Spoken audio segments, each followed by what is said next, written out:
Our next Peabody goes to an extraordinary radio and podcasting show, State of the Reunion. They explore what life is like for transgender families and what kind of people live in the middle of Alaska and Salt Lake City's burgeoning Polynesian gay and migrant populations. Who knew? Thanks to their quirky, unique, and always enjoyable work, we do.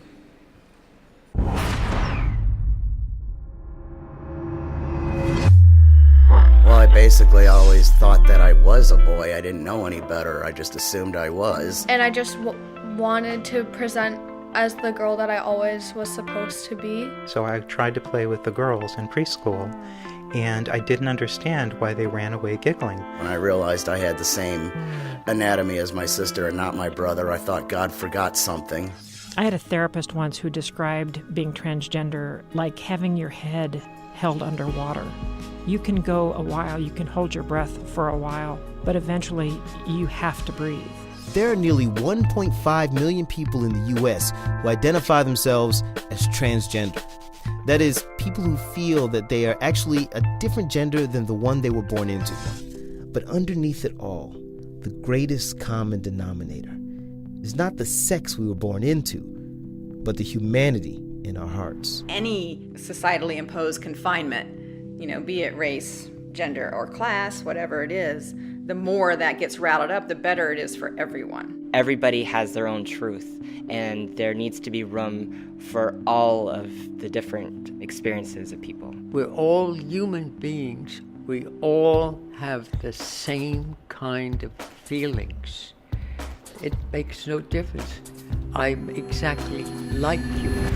Here to accept the Peabody is Letson.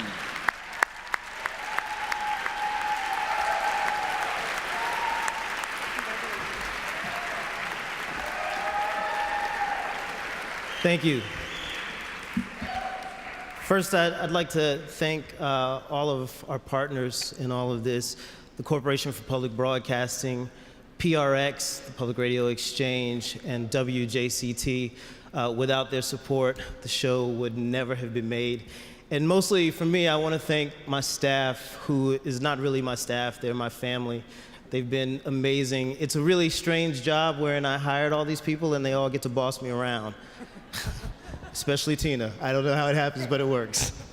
If you had asked me before I started working on State of the Reunion if I loved this country, if I loved America, I think I just would have looked at you really strangely.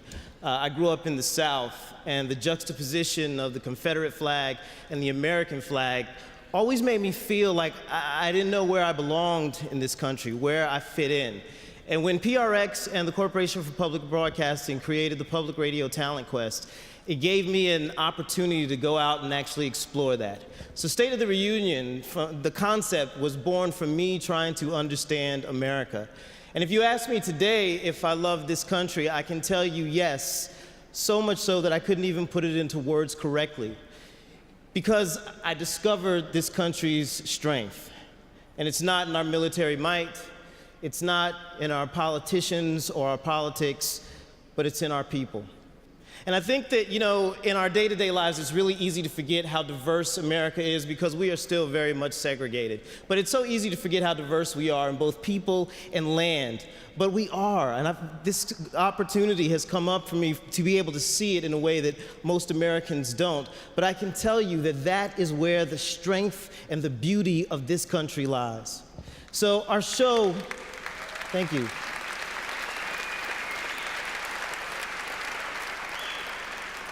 Our show was all about what we consider the true face of America, which is filled with different colors, different sexualities, different backgrounds, all sorts of different people. And so this award is for all of those people.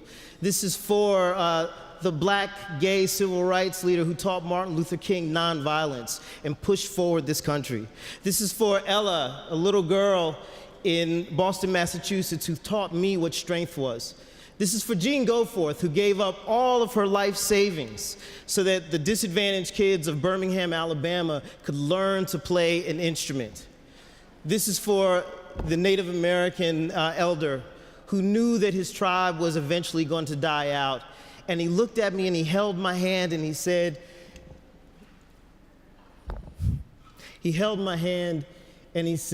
that you have to wrap the past up in your heart and hold it tight and move forward into the future. This is for all the people that we've ever featured, because just like you and I, they too sing America. Thank you, Peabody Awards.